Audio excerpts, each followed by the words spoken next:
Hey, thanks for joining us on this very important segment. It's Data Privacy Day. And Data Privacy Day is an international event that occurs every year on the 28th of January. And the purpose behind Data Privacy Day is to raise awareness and promote privacy and data protection and the best practices to use not only in the organization, but also in your personal lives as well. And I'm fortunate enough to be here with the world renowned privacy expert, Jeff Jockisch, and he's here to help me discuss the pulse of data security, data privacy. And so, yeah, Jeff, thanks for joining me today. Great to be here, Chris. Appreciate the invitation. Absolutely, man. So, happy Data Privacy Day. Happy Data Privacy Day to you. It's great that we get a whole week, not just a day. So that's pretty cool, isn't it? Absolutely, man. And honestly, I don't think it gets the credit that it deserves, I feel like. Yeah, I think that not a whole lot of people outside of maybe cybersecurity and privacy folks actually know this is going on. So it's good to bring attention to it. Definitely, man. And so looking back, over the past few years, even the past year, more aggressively, data privacy and security has just evolved tremendously with the pandemic, the work from home shift, as well as the enforcement of these new regulations that you're starting to see in terms of privacy. And I'm curious, in your opinion, what is the most important aspect for organizations to understand when they're handling customer data? Well, Chris, I think if organizations want to embed privacy into their organizations, they need to make it more than simply a compliance task. How do I keep from getting fined? How do I not get egg on my face? A lot of companies, especially US companies, think about privacy as a contractual transaction. And they think about data in terms of property rights and not human rights. And if you think this way, it's harder to act ethically with data. It's hard for your employees to know what's right and what's wrong. The lines can get very blurry. If you want your employees to be able to operate with commander's intent, have you ever heard of that, Chris? Commander's intent? I have. Yeah. It's a military term that effectively means you give them a goal and general operating parameters, and then let them figure out how to accomplish it. Right? A team. I need you to take that hill by 0700 hours. Right? You don't give them detailed instructions because war is hell, and you don't have any idea what's going to go wrong along the way. Exactly. Yeah, you point them in a direction. Yeah, right. Yep. So if your employees are thinking about customer data in a contractual way, in a tactical way, it's easy to lose sight of privacy.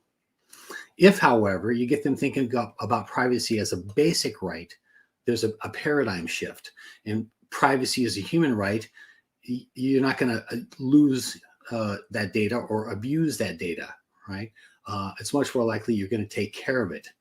Now, protecting that data isn't a nice to have, but an imperative. So employees begin to think of customer data confidentially, more like doctors and lawyers and accountants, which, if you think about it, makes sense, because while those silos of data were regulated early on, now all personal data is becoming regulated. Yeah, very true. I think they need to think about it more holistically. Now, when you think of an organization and they're handling this customer data, would you say that the business is the most responsible for protecting that data? Would you say it's the software developers where that data is being entered into? Is it third-party vendors, or is it the regulators that are really expected to enforce that? Yeah, who is responsible? That's a great question, Chris. Where does the buck stop? I think the buck sort of stops everywhere the data stops. and the data is god awful everywhere, right? Yeah. We have a data problem in our society. Like some people have a drinking problem and just can't stop. Our current data economy works like that. For normal data, that might be okay, so it's sort of overindulge. But for other types of data, not so much. It gets copied and shared and sold over and over and over again. But that doesn't happen with all data. Some data is special, right? Like intellectual property, IP. Google doesn't want its intellectual property copied, its source code copied all over the internet, right? That would be disaster. All companies protect their data; they protect it, right? But what about personal data? Isn't that similar to IP? Isn't your biometric data, your DNA, your massive profiles of likes and attributes and demographic data that Facebook and Google and data brokers collect? Isn't that pretty much the source code of Chris Glandon? It is. It is. And I think the difference there would be that ideally you're protecting IP, where people using social media are willingly giving that IP away. Yeah, right. And I don't know if they think about it like that in that sense. Right. We're letting these organizations really collect that data often, without our consent, Right. sell the data, generally without notice or compensation. And other organizations are using this data to make automated decisions about our finances, our healthcare, our education, right? Even our freedom. Right. It's sort of out of control. I think it's time for regulators to step up, and they've begun to do that. And we'll see if they really have the guts to continue, because it's if they continue, it's really going to change things. Surveillance capitalism is sort of the order of the day, and if they keep regulating it the way they really need to make privacy a human right, a lot of that's going to have to change. Yeah, and I mentioned social media, and that's willingly sharing that PII.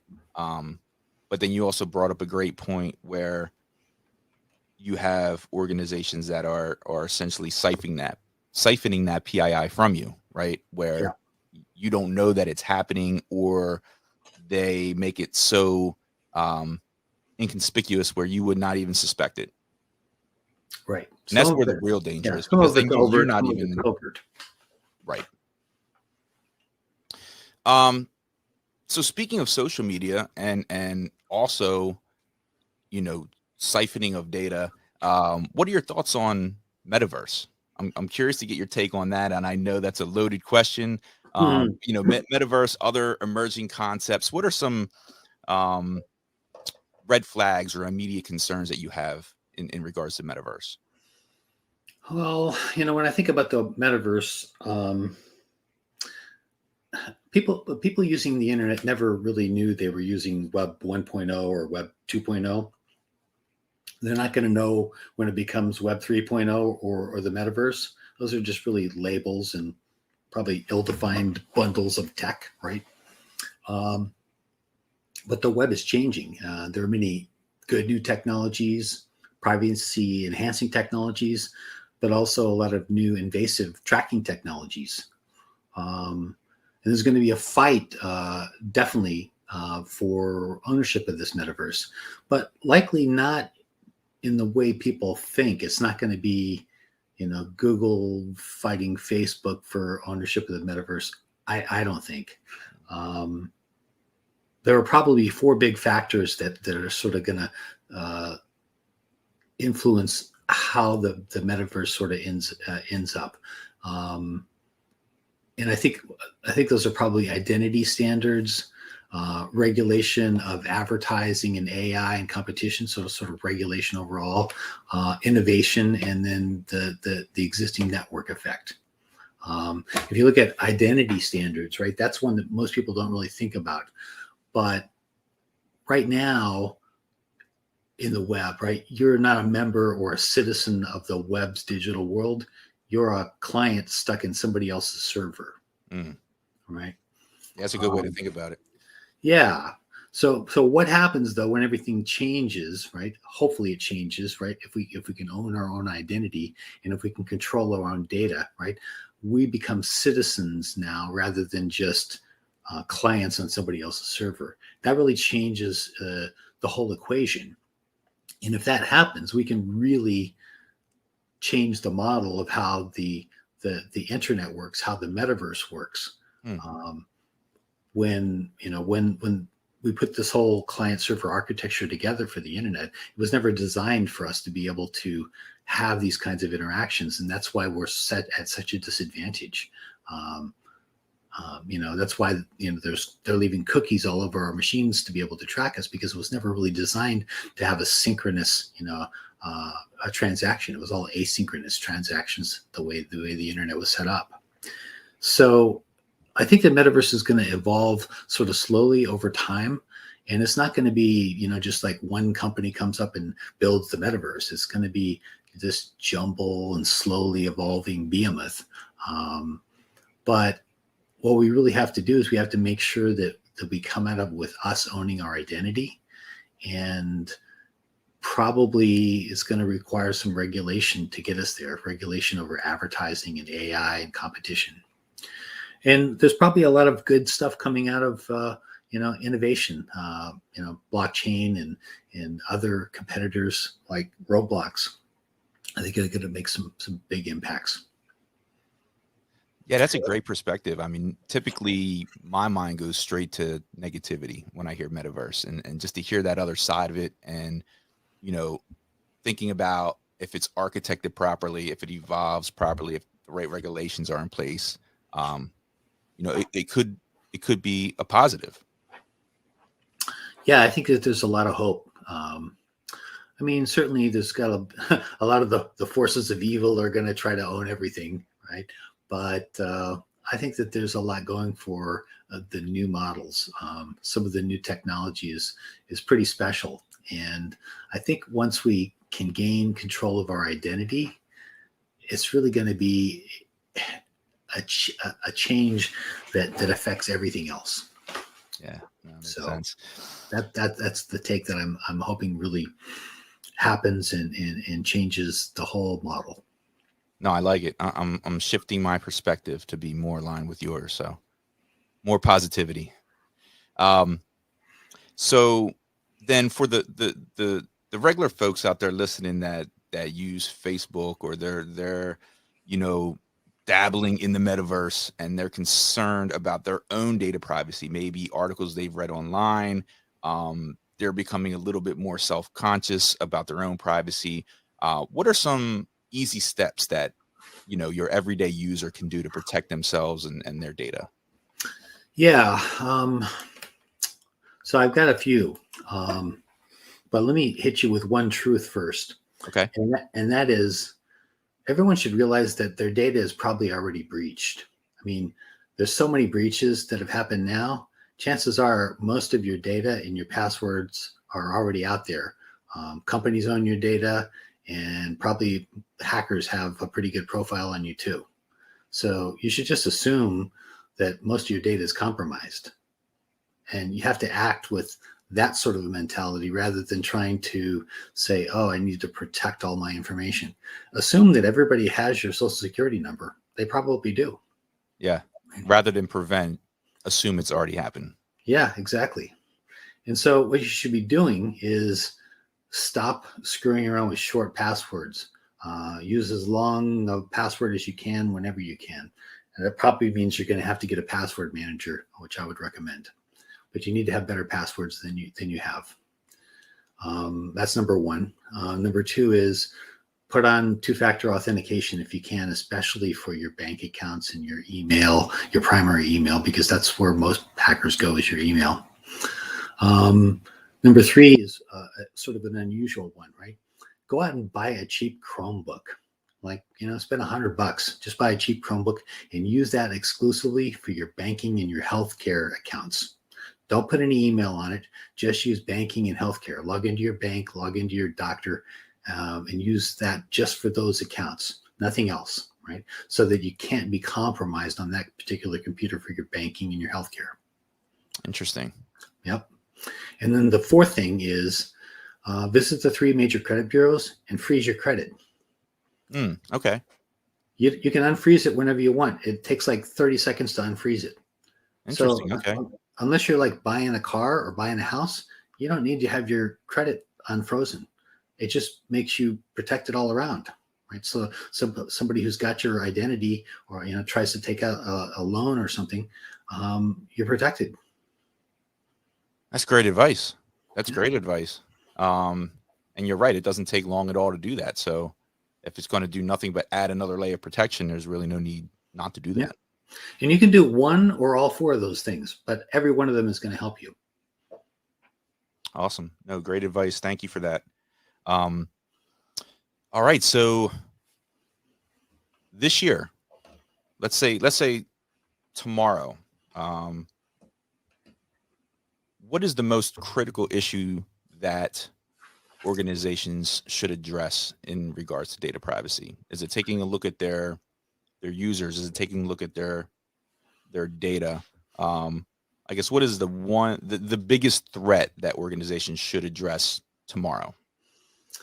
Yeah, I probably don't have the perfect answer for this one, but I'm going to throw something out here that people should be thinking about.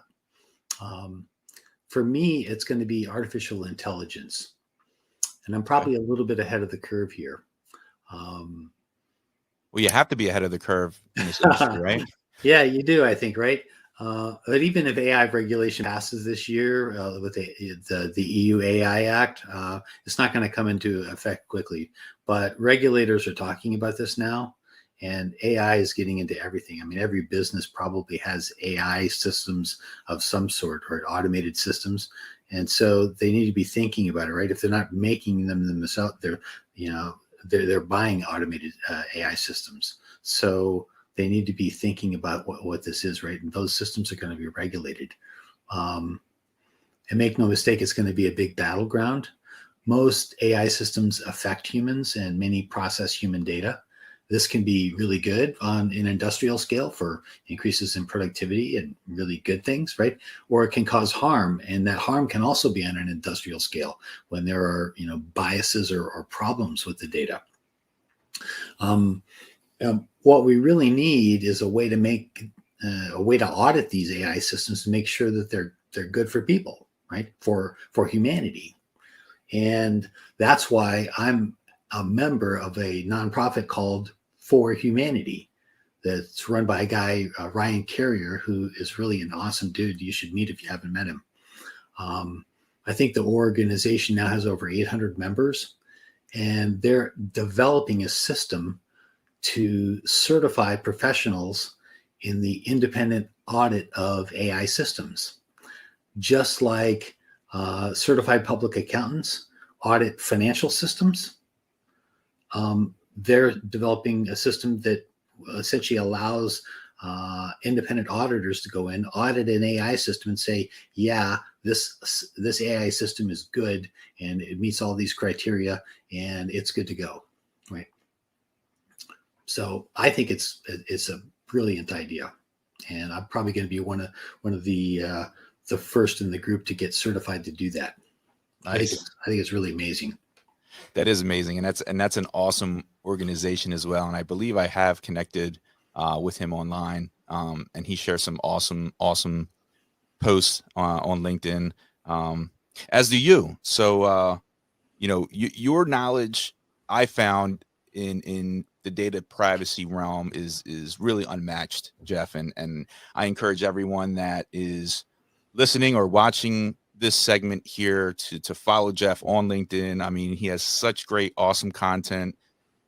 You create your own metrics. You got graphs, documents, one pagers. You had a matrix not long ago, which took a deep dive into the Verizon DBIR. So you really appreciate all the work that you're providing our industry and our community. And besides connecting with you on LinkedIn, where can our listeners find you online? Yeah, well, LinkedIn is a great place. I'm also at privacyplan.net, and you can find me on Twitter as well. Awesome. Well, Jeff, I'll let you go, man. I know you're busy. It's Data Privacy Day, so I'm sure you got a lot of work to do. And I appreciate you coming on, man. Really do. Great to be here. Take care, Chris.